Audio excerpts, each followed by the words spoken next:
وہ کہتے ہیں حضرت عیسیٰ نے کہا تھا میرے بعد کئی ایک جھوٹے دعوے نبوت کرنے والے پیدا ہوں گے. اب یہ الگ بات ہے کہ عیسیٰ ابن مریم کو بھی یہ نبی نہیں مانتے, انہیں خدا کا بیٹا یا خدا کہتے ہیں, اور دوسری طرف ہمارے پیغمبر کے بارے میں یہ بکواس کرتے ہیں. اور آج جو ہے وہ یہود و نصارہ سے محبت کی پینگے انجینئر کے بکس میں. چلے اتحاد امت کیا, اب تو ہم نے دونوں امتوں کا اتحاد کروا دیا, یعنی امت دعوت کا بھی امت اجابت کا بھی. پہلے تو صرف امت اجابت کا اتفاق ہوا تھا نا, بریلوی دیوبندی اہل حدیث شیعہ میرے خلاف کٹے ہوئے تھے. اب تو جیوز اور کرسچنز کو بھی اپنے ساتھ ملا رہے ہیں کہ انجینئر جو ہے فتنہ کھڑا کر رہا ہے. جی عقل ماری ہوئی ہے ان کی, پھر میمز ہی بننی ہے نا, اور تک لیجیے دیسی فنکار ٹی وی تے میم. تو میں اس ٹاپک کو الگ سے اس لیے نہیں تھا ایڈریس کر رہا, مجھے یہ بائی چانس آج ذہن میں آ گیا تو میں نے بات کر دی. میں نے اتنی بھی نہیں تھی کرنی, یہ لوگ اس قابل ہی نہیں ہے کہ ان کی ان فضولیات باتوں کے جواب دیے جائیں. وانتم تعلمون, تم جانتے تو ہو, جس طرح علماء یہود جان بوجھ کے اس قسم کی حرکتیں کرتے تھے. دیکھیں جب بھی قرآن پاک کی حفاظت اور مصحف کو ڈسکس کیا جائے گا تو رسول اللہ صلی اللہ علیہ وآلہ وسلم کی ایک خوبی ہے آپ کا امی ہونا, ان پڑھ ہونا نہیں, امی ہونا. آپ کسی انسان سے پڑھے ہوئے نہیں تھے, یہ آپ کا ایک معجزہ تھا. اس کو ڈسکس کرنا بڑا ضروری ہے. دیکھیں نبی علیہ السلام کا جو یہ لقب ہے نا امی, اس کا ترجمہ بعض لوگ کر دیتے ہیں ان پڑھ. یہ اچھا ترجمہ نہیں ہے میرے نزدیک. جو اعلیٰ حضرت احمد بریلوی صاحب نے ترجمہ کیا ہے نا بے پڑھ, یہ زیادہ بہتر ہے. یعنی آپ کسی انسان سے نہیں پڑھے ہوئے, اللہ تعالیٰ نے آپ کو ڈائریکٹ سکھایا. ویسے امی کی جو نسبت ہے وہ نبی صلی اللہ علیہ وآلہ وسلم کے شہر مکہ کی طرف بھی ہے. سورہ عشورہ میں اللہ تعالیٰ نے آپ علیہ السلام کی بعثت خاصہ کا ذکر کیا کہ آپ تذکیر کرنے والے ہیں ام القرا, بستیوں کی ماں, بستیوں کی جڑ, یعنی کہ شہر مکہ اور اس کے ارد گرد کے لوگوں کی طرف آپ کو اللہ تعالیٰ نے مبعوث کیا. اس وجہ سے بھی آپ کی نسبت امی ہے. لیکن جو اصل ریزن ہے امی ہونے کی وہ آپ صلی اللہ علیہ وآلہ وسلم کا کسی انسان سے نہ پڑھا لکھا ہونا. آپ نے کبھی کسی شاعر کی شاگردگی نہیں کی, کبھی کسی شاعر کی مجلس میں نہیں بیٹھے, کبھی کسی فلاسفر کی شاگردگی اختیار نہیں کی. آپ ایک بھرپور ڈائنامک لائف گزار رہے تھے, اور جب آپ کی عمر مبارک 40 سال ہوئی تو اچانک آپ کا دل دنیا سے اچاٹ ہوا اور اللہ تعالیٰ نے آپ کی طرف پہلی وحی بھیجی. اس سے پہلے آپ علیہ السلام کے نہ کوئی عزائم تھے اس قسم کے کہ لوگوں کو پتا چل جاتا کہ انہوں نے آگے جا کے یہ کرنا ہے. آپ کی زندگی ایک کھلی کتاب تھی, لوگ آپ کو صادق اور امین کہتے تھے, آپ کے پاس امانتیں رکھوایا کرتے تھے. آپ صلی اللہ علیہ وآلہ وسلم کا کریکٹر اللہ تعالیٰ نے منوایا. 40 سال کی مبارک زندگی اسے دلیل کے طور پر سورہ یونس میں پیش کیا کہ اے نبی ان سے فرماؤ کہ میں اتنا عرصہ تم میں رہا ہوں, کیا اس سے پہلے تم نے کوئی ایسی بات دیکھی ہے کہ میں اچانک ایسا کلام لے کر آیا ہوں کہ شعراء نے اپنے کلام پھاڑ دیے, جبکہ میں کھلی کتاب ہوں, میرے پاس کوئی ایسی کمپیٹنسی نہیں تھی کہ اس قسم کی کتاب میں لکھ سکتا, میرا کوئی ٹریک ریکارڈ نہیں ہے, یہ تو محنت سے کوئی کام نہیں کر سکتا. تو آپ صلی اللہ علیہ وآلہ وسلم کا امی ہونا یہ آپ کی بہت بڑی خوبی ہے, یہ آپ کا عیب نہیں ہے, یہ آپ کی خوبی ہے. دیکھیں ڈاکٹر اقبال کا شاعر ہونا خوبی ہے, لیکن رسول اللہ کا شاعر ہونا یہ عیب ہے. وما علمناہ الشعر وما ينبغی لہ ان ہوا الا ذکر وقرآن مبین. ہم نے اس نبی کو شعر کہنا نہیں سکھایا اور نہ یہ ان کی شان کے لائق ہے.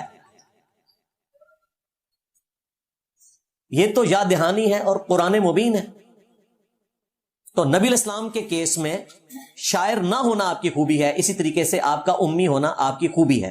اور اگلی الہامی کتابوں میں یہ آپ کی خوبی مینشن ہوئی تھی کہ آپ امی ہوں گے. اس کا ذکر قرآن میں موجود ہے, تورات اور انجیل کے حوالے میں بعد میں دوں گا. قرآن پاک میں سورۃ الاعراف کی آیت نمبر 157, اس کے اوپر میں نے پورے لیکچرز دیے ہیں, کافی لمبی آیت ہے لیکن شروع کا حصہ میں کور کروں گا. اللہ تعالیٰ اپنے محبوب علیہ السلام سے متعلق فرماتا ہے الذین یتبعون الرسول. صحابہ کرام اور اہل بیت کے حوالے سے آپ علیہ السلام کے جانثار ساتھیوں کے حوالے سے کہ یہ پیروی کرتے ہیں اور کریں گے ایک ایسے رسول کی، النبی الامی الذی، کہ جو نبی امی ہیں، اور الذی یجدونہ مکتوبا عندہم فی التوراۃ والانجیل، اور وہ لکھا ہوا پاتے ہیں ان کا ذکر خیر اپنی کتابوں میں جو ان کے پاس موجود ہیں، تورات اور انجیل۔ پھر آگے ذکر آتا ہے کہ وہ انہیں حکم دیتے ہیں نیکی کے کاموں کا، روکتے ہیں برائی سے، اور ان کے لیے پاکیزہ چیزیں حلال کرتے ہیں، اور خبیث چیزیں، ناپاک چیزیں حرام کرتے ہیں، اور ان پر جو بوجھ تھا، گردنوں میں توق تھے غلامی کے، توہمات کے، وہ اتارتے ہیں۔ پس جو لوگ ان پر ایمان لائیں اور ان کی عزت کریں اور ان کی مدد کریں اور پیروی کریں اس نور کی جو ان کے ساتھ نازل ہوا، تو ایسے ہی لوگ فلاح پائیں گے۔ اللہم اجعلنا منہم، آمین۔ میں نے یہ ساری آیت کو اس لیے تلاوت نہیں کیا کہ اس پہ 2-3 منٹ اور لگ جانے تھے، میں نے وہ ترجمہ بیان کیا کیونکہ یہ آیت ہی بڑی وجد والی ہے۔ تو اس میں نبی علیہ السلام کے بارے میں 2 باتیں ٹاپ آف لسٹ آئیں کہ آپ نبی امی ہیں، نمبر 1۔ نمبر 2، آپ کا ذکر خیر تورات اور انجیل میں موجود ہے، جی آج بھی موجود ہے۔ سنیں، اس وقت جو بائبل سوسائٹی انارکلی لاہور سے آپ کو بائبل انجیل مقدس ملتی ہے، وہ basically old testament, new testament اور انبیاء بنی اسرائیل کے صحائف کا مجموعہ ہے، ان کی احادیث کا بھی مجموعہ ہے۔ ویسے اسے انجیل مقدس کہتے ہیں، لیکن وہ صرف انجیل نہیں ہے، اس میں تورات بھی موجود ہے، زبور بھی موجود ہے، صحائف بھی موجود ہیں، مکاشفات بھی موجود ہیں، انبیاء کی احادیث بھی ہیں۔ ہمارے والا معاملہ نہیں کہ قرآن الگ ہے اور احادیث کی کتابیں الگ ہیں، اسے انجیل مقدس کہتے ہیں۔ اس میں جو اولڈ ٹیسٹمنٹ ہے، تورات، جو سٹارٹ ہی میں ڈیوٹرانومی چیپٹر 18 نمبر، اس کی آیت نمبر 18 ہے، اللہ تعالیٰ نے فرمایا، اے موسیٰ، میں تیرے بھائیوں میں سے، یعنی بنو اسرائیل کے بھائی کون؟ بنو اسماعیل، تیری ہی مانند ایک رسول اٹھاؤں گا، تیری مانند ہوگا۔ اور وہ کیسے مانند ہوا کہ حضرت موسیٰ علیہ السلام کے فالوورز بھی لاکھوں کی تعداد میں تھے، نبی علیہ السلام کے فالوورز بھی لاکھوں کی تعداد میں، آج تو خیر اربوں میں ہے۔ حضرت موسیٰ علیہ السلام بھی نارمل طریقے سے دنیا میں پیدا ہوئے اور نبی علیہ السلام بھی، جبکہ عیسیٰ علیہ السلام مرزانہ طور پر پیدا ہوئے۔ یہ میں اس لیے بات کر رہا ہوں کہ لوگ اس پروفیسی کو حضرت عیسیٰ کے اوپر لگانے کی کوشش کرتے ہیں کہ اس میں تو حضرت عیسیٰ کی بشارت ہے، حضرت عیسیٰ کی بشارت نہیں ہے، ورنہ ہوتا کہ تیرے قبیلے کی نسل میں، کہا تیرے بھائیوں میں۔ حضرت عیسیٰ علیہ السلام تو بنو اسرائیل میں سے، نبی علیہ السلام بنو اسماعیل میں سے۔ تیری مانند، دیکھیں مانند میں کتنی چیزیں آ گئی، صاحب امت نبی، آپ کا دنیا میں آنا اور دنیا سے جانا ایک جیسا ہے۔ حضرت موسیٰ علیہ السلام بھی نیچرل ڈیتھ کے ہیں، حضرت عیسیٰ علیہ السلام کا آنا بھی مرزانہ، اٹھایا جانا بھی مرزانہ، اور پھر اتنی تعداد میں لوگوں کا فالو کرنا۔ اور موسیٰ علیہ السلام نئی شریعت لے کر آئے، عیسیٰ علیہ السلام نے انہی کی شریعت کو کنٹینیو کیا، اور ہمارے نبی بھی نئی شریعت لے کر آئے۔ اس اعتبار سے یہ پروفیسی 5 حوالوں سے اسپیسیفکلی نبی علیہ السلام کے اوپر بیٹھتی ہے کہ تیرے بھائیوں میں سے تیری مانند رسول اٹھاؤں گا اور اس کے منہ میں اپنا کلام ڈالوں گا، وہ سب کچھ بتائے گا جو میں اسے وحی کروں گا۔ اور سیم آیت قرآن میں بھی ہے، وَمَا يَنطِقُ عَنِ الْهَوَىٰ إِنْ هُوَ إِلَّا وَحْيٌ يُوحَىٰ۔ یہ نبی اپنی خواہش نفس سے کچھ نہیں کہتے، یہ وہی کہتے ہیں جو اللہ ان کو وحی کرتا ہے۔ یعنی اگلے انبیاء کو بھی بتایا گیا تھا کہ وہ نبی خاص نبی ہوں گے، ان پر کلام نازل کیا جائے گا، کیونکہ موسیٰ علیہ السلام پہ کلام نہیں نازل ہوا، آپ کو تورات تختیوں کی شکل میں دی گئی ہے، لیکن ہمارے نبی کے سینے پہ قرآن نازل ہوا، یہ آپ کی خصوصیت تھی۔